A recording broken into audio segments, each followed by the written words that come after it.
আপনাদের স্বাগত জানাচ্ছি আমার কথা শুনবার জন্য। বাংলাদেশের রাজনীতিতে কি হচ্ছে আমরা সবাই জানি। বিএনপি একটু ব্যাকফুটে সেটাও আমরা জানি।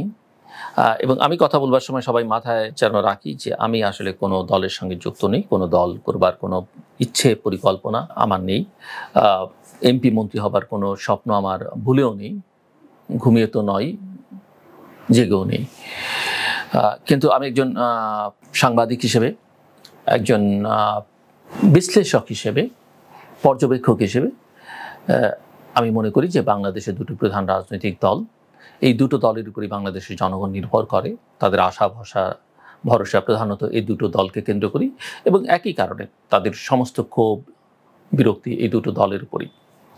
দুটো দল বাংলাদেশকে অনেক কিছু দিয়েছে। আওয়ামী লীগ তো স্বাধীনতা সংগ্রামে নেতৃত্ব দিয়েছে, স্বাধীনোত্তর বাংলাদেশের গণতন্ত্রের জন্য সংগ্রামও করেছে, তার বিরুদ্ধে গণতন্ত্র হরণের অভিযোগ আছে।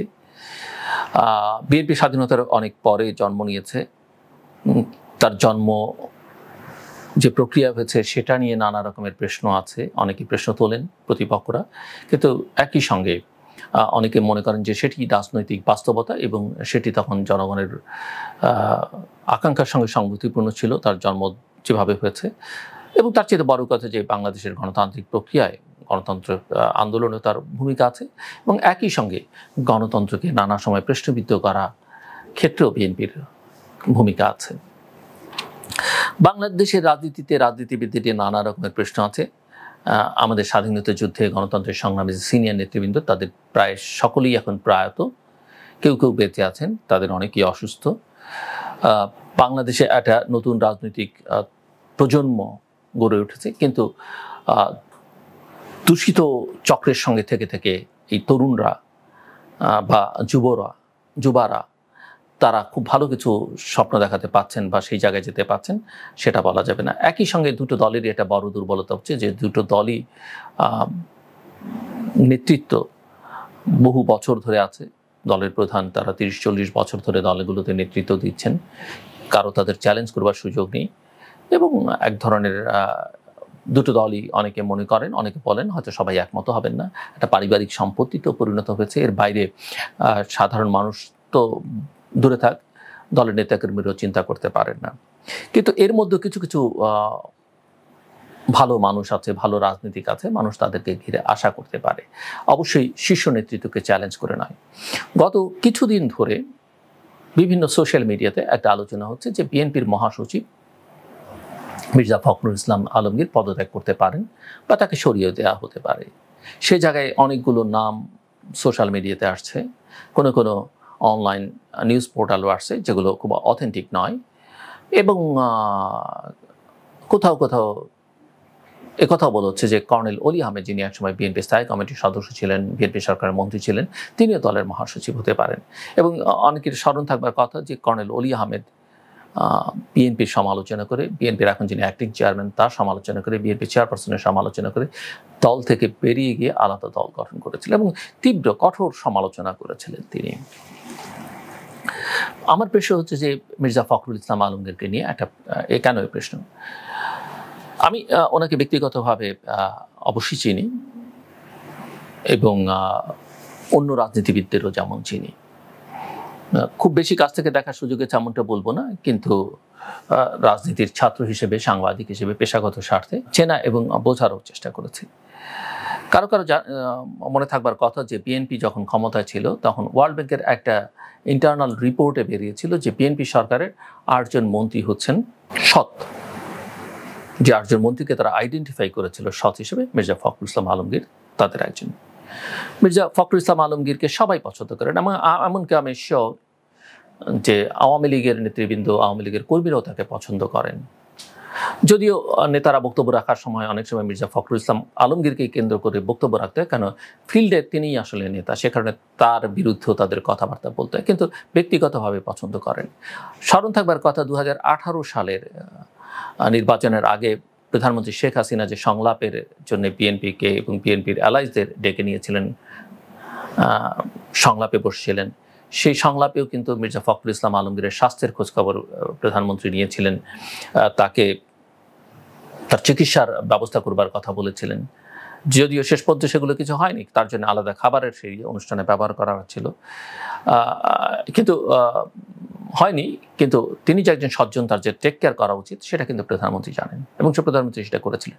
যদিও এই প্রধানমন্ত্রী শাসনামলে মির্জা ফখরুল ইসলাম আলমগীর এই 70 বয়সে বহুবার জেলে গেছেন, বহু সময় জেল কেটেছেন, শতাধিক মামলার আসামি তিনি, এমন সব মামলার আসামি তিনি যেগুলো কেউ কল্পনাও করতে পারবেন না। কারণ বাংলাদেশের রাজনৈতিক অঙ্গনে, সিভিল সোসাইটির মধ্যে, গণমাধ্যমের কাছে, এমনকি বিদেশি কূটনীতিকদের কাছে মির্জা ফখরুল ইসলাম আলমগীর অত্যন্ত অ্যাকসেপ্টেবল একজন পলিটিশিয়ান। তিনি দেখতে শুনতে অত্যন্ত সুন্দর একজন মানুষ, ডিসেন্ট একজন মানুষ। তিনি চমৎকার কথা বলেন, তিনি ভালো আবৃত্তি করতে জানেন, শিল্প সাহিত্যের অনুরাগী, একসময় শিক্ষকতা করেছেন, একসময় সরকারি চাকরি করেছেন, সরকারে মন্ত্রিত্ব করেছেন, দীর্ঘদিন সংসদ সদস্য ছিলেন, এবং একটা পলিটিক্যাল ব্যাকগ্রাউন্ড আছে, এরকম একটা ফ্যামিলির মানুষ তিনি, সদস্য তিনি। তার বাবা একসময় সরকারে মন্ত্রিত্ব করেছেন, রাজনীতি ছিলেন। সো মির্জা ফখরুল ইসলাম আলমগীরকে নিয়ে অনেক প্রশ্ন, তার দলের মধ্যে অনেকে প্রশ্ন করেন, কিন্তু সেটা হয়তো অনেকে না জেনে করেন যে তিনি কি ব্যর্থ। আমাদের ভুলে যাবার কথা নয় যে মির্জা ফখরুল ইসলাম আলমগীরকে মহাসচিব করতে বিএনপির অনেক সময় লেগেছে, তাকে দীর্ঘদিন ভারবাহী অর্থাৎ ভারপ্রাপ্ত মহাসচিব করে রাখা হয়েছিল। মির্জা ফখরুল ইসলাম আলমগীর যে এখনই খুব একটা স্বচ্ছন্দে মহাসচিবের দায়িত্ব পালন করতে পারেন সেটা আমি মনে করি না। তিনি যেটা করছেন এবং বিএনপির অনেকেই যেটা করছেন সেটা অনেকটা হচ্ছে বাংলাদেশের জনগণের প্রতি তাদের দায়, রাজনৈতিক অঙ্গীকার থেকে, এবং এর বেশ খানিকটা তারা করছেন বেগম জিয়ার কারণে। তাদের বেগম জিয়ার প্রতি যে লয়ালিটি, বিএনপি চেয়ারপারসন, তার প্রতি যে তাদের যে কৃতজ্ঞতা, ভালোবাসা, সে কারণে। এবং আমার ধারণা, খুব একটা ভুল হবে আমি মনে করি না, যে বেগম জিয়া যখন থাকবেন না তখন বিএনপির আসলে আজকের এই অবস্থা নাও থাকতে পারে। সেটা আওয়ামী লীগের ক্ষেত্রেও কোনো ক্ষেত্রে সত্য হতে পারে, যে প্রধানমন্ত্রী শেখ হাসিনা যেভাবে দেশ, সরকার, আওয়ামী লীগকে চালাচ্ছেন, তার কোনো বিকল্প, তার কোনো সাকসেসর কিন্তু আমরা আওয়ামী লীগে দেখছি না। অনেকে হম্বিতম্বি করছেন, অনেক বড় বড় কথাবার্তা বলছেন, বাট সেটা আমরা কিন্তু দেখছি না। পরিবারের মধ্যে থেকে শেখ হাসিনা হয়তো কখনো চেষ্টা করেছেন, কিন্তু সেরকম স্থির কোনো সিদ্ধান্তে তিনি পৌঁছেছেন সেটা কিন্তু এখনো মনে হয় না। বিএনপি সেটা ডিসাইড করে ফেলেছে, তারেক রহমান তাদের নেক্সট লিডার। কিন্তু তারেক রহমান কেন তার মায়ের এই অসুস্থতায়, দেশের এই সংকটের ঝুঁকি নিয়ে, অনেক এক্সাইলে থাকেন, এত পৃথিবীর অনেক দেশে ফেরত এসেছেন, তিনি আসেননি। অথবা অনেক এক্সাইলে থেকে দলকে বেশ ভালোভাবে পরিচালনা করতে পেরেছেন, সেটাও তিনি করেননি। কেন করতে পারেননি সেটা তিনি ভালো জানেন, এই উত্তর আমার জানবার কথা নয়। কিন্তু আমরা যা দেখি সাধারণভাবে সেটা বলি, তিনি ফিল্ডে দিয়েছেন মির্জা ফখরুল ইসলাম আলমগীরকে নেতৃত্ব দিতে, তিনি, তার মা বা দল সবাই মিলে। কিন্তু মির্জা ফখরুল ইসলাম আলমগীরকে ঠিকঠাকভাবে কাজ করতে দেওয়া হচ্ছে কিনা, তিনি পারছেন কিনা, সেটা একটা বড় প্রশ্ন। বিএনপির অনেক নেতারই দল নিয়ে, নেতৃত্ব নিয়ে নানা রকমের প্রশ্ন, অসন্তোষ আছে, অনেকে অনেক কিছু বলতে পারেন। এই যে 2018-র পরে বিএনপি নির্বাচনকে দিনের ভোট রাতে হলো বলল, তারপরে যে 6 জন পাশ করলো তাদের কেন সংসদে পাঠালো 5-6 জন, সেটা কেন আজও একটা বড় প্রশ্নের মুখে। আবার তারা শেষ বছরটিতে এসে সেখান থেকে পদত্যাগ করলেন, কিন্তু প্রথমেই মির্জা ফখরুল ইসলাম আলমগীরকে যেতে দেওয়া হলো না সংসদে। বা আমরা জানি তিনি বলেছেন যে তিনি যাচ্ছেন না, যেভাবে বলি না কেন তিনি যাবেন না।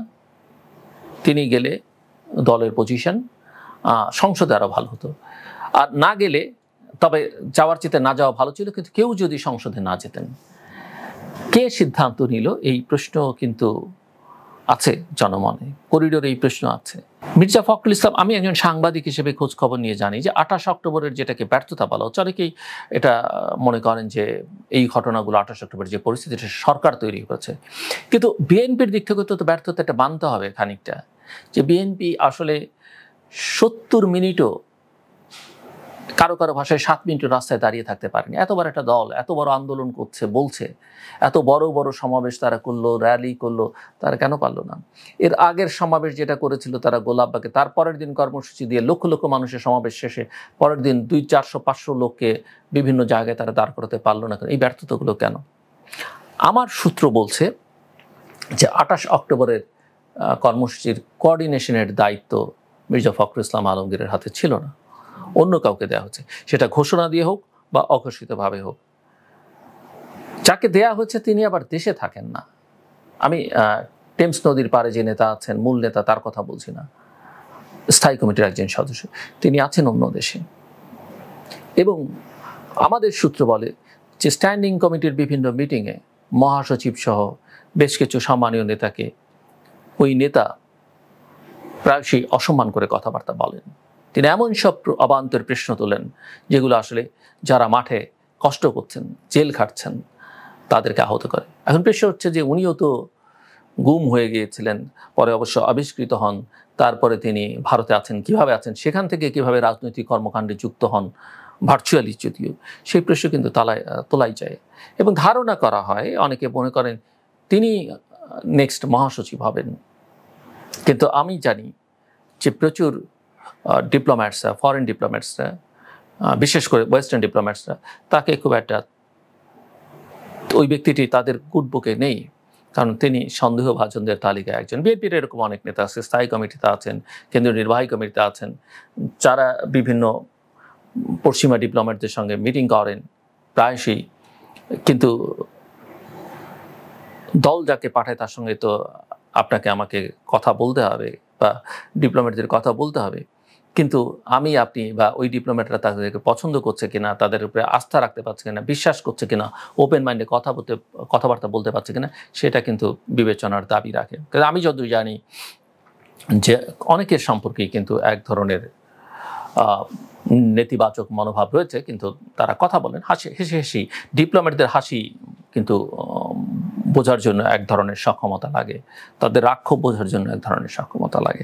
কাজে আমি এটা বলি, এটা এই কারণে বলছি যে এখন আপনি রাজনীতি করতে গেলে অভ্যন্তরীণ বিষয় তা আছেই, আঞ্চলিক রাজনীতি, ভূ অর্থনীতি না বুঝলে আপনি রাজনীতিটা সামনের দিকে এগিয়ে নিতে পারবেন না। সো সবাই মনে করেন, আমি যেটুকু বুঝি, যে মির্জা ফখরুল ইসলাম আলমগীর বিএনপির জন্য একটা বড় অ্যাসেট। তার কাউন্টার পার্টের বিবেচনায় তিনি বাংলাদেশের রাজনীতিতে তার দলের জন্য একটা বড় অ্যাসেট। এই অ্যাসেটকে অবমূল্যায়ন করলে, অবনমন করলে, অসম্মান করলে দীর্ঘমেয়াদে বিএনপি ক্ষতিগ্রস্ত হবে। দীর্ঘমেয়াদ বলা বোধ বেশি বলা হয়ে গেল, মধ্যমেয়াদ বললেও অত্যুক্তি হবে, স্বল্পমেয়াদী বিএনপি অনেক ক্ষতিগ্রস্ত হবে।